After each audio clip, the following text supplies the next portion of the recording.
మీరిక్కడ చూస్తున్న ఎలుగుబంటి ఉంది కదా! తనని చూసుకునే ఒక వ్యక్తి ఎవరైతే ఉంటారో అతన్ని అక్కడ అది చంపేయడం జరిగింది. అది కూడా రీసెంట్‌గా జరిగిందనమాట. మనకిది వెలుగులోకి వచ్చింది రీసెంట్‌గానే.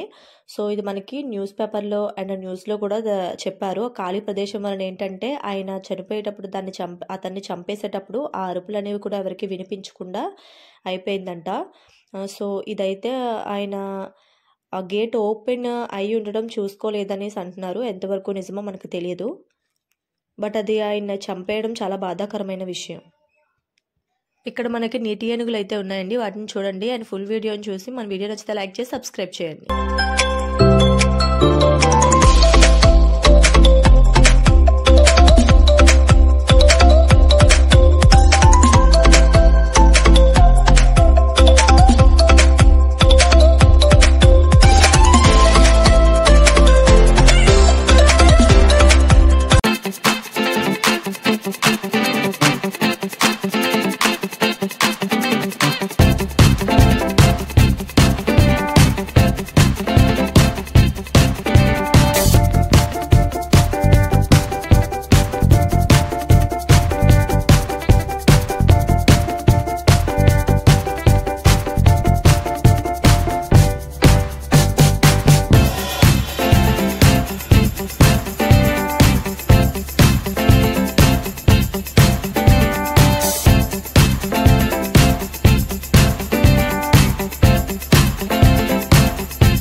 ఇక్కడ నుంచి అయితే మనం మొసళ్ళని చూడడానికి అంటే క్రొకోడైల్స్ ఉంటాయి కదా, వాటిని చూడడానికి అయితే వెళ్తున్నాము.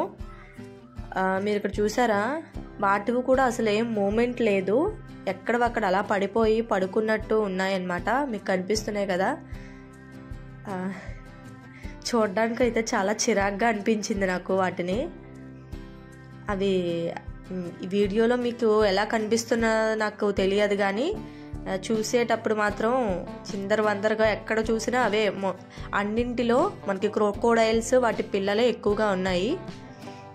అండ్ మిడిల్లో పెద్ద చూసారు కదా, ఇప్పుడు చూపిస్తున్నానా, అక్కడ పిల్లలు ఉన్నాయన్నమాట, చిన్న చిన్న పిల్లలు ఉన్నాయి. అండ్ ఇక్కడ అన్నీ కూడా పెద్ద పెద్ద మొసళ్ళు ఉన్నాయి. వాటర్ కూడా అంతగా ఏం బాగాలేదు. సో చూడడానికి అయితే కొంచెం అదొకలా అనిపించిన హ్యాపీ. దీన్ని ఏమంటారో నాకు తెలియదండి. లోపల నుంచి వచ్చేసింది అనమాట బయటికి. సో ఇలా మనుషుల దగ్గరకు వచ్చి సైలెంట్గా వాళ్ళు పెట్టేది తింటూ వాళ్ళని స్మెల్ చేస్తూ అలా సైలెంట్గా అక్కడే నించుంది. బట్ అది ఏం చేస్తుందో అని నాకైతే భయం వేసింది అనమాట. ఇంకా దాని దగ్గరికి అయితే మేము వెళ్ళలేదు. ఎక్కడి నుంచి మేము ఇక్కడ వైజాగ్లో ఉన్న వెంకటేశ్వర స్వామి టెంపుల్కి అయితే వచ్చేసాము. సో ఇక్కడ వరకు వచ్చి ఆ వెంకటేశ్వర స్వామిని దర్శించుకొని వెళ్దామని చెప్పేసి దర్శించుకొని ఈ లొకేషన్ మొత్తం చాలా బాగుంది. ఇక్కడ ఈ లొకేషన్ కూడా చూసుకొని ఇంకా వెనక్కి వెళ్ళిపోయామన్నమాట. చాలా అంటే చాలా బాగుంది. ఎవరైనా వైజాగ్ వస్తే మాత్రం ఈ వెంకటేశ్వర స్వామిని ఖచ్చితంగా దర్శనం చేసుకొని వెళ్ళండి. అండ్ లాస్ట్లో బీచ్కి వచ్చేసాము. అండ్ మాకు ఇంకా 2 hours అయితే ఉంది. సో ఆ 2 hoursలో కూడా మేము బీచ్కి వచ్చి పిల్లలు కొంచెం ఎంజాయ్ చేద్దామని చెప్పేసి వచ్చాము. అండ్ నెక్స్ట్ మేము వచ్చేసి ఒక దగ్గర కూర్చున్నాం అన్నమాట. పిల్లలు అయితే శుభ్రంగా ఆడుకున్నారు. సో వ్లాగ్ అయితే అయిపోయిందండి. వీడియో నచ్చితే లైక్ చేసి మన ఛానల్ సబ్స్క్రైబ్ చేసుకొని సపోర్ట్ చేయండి.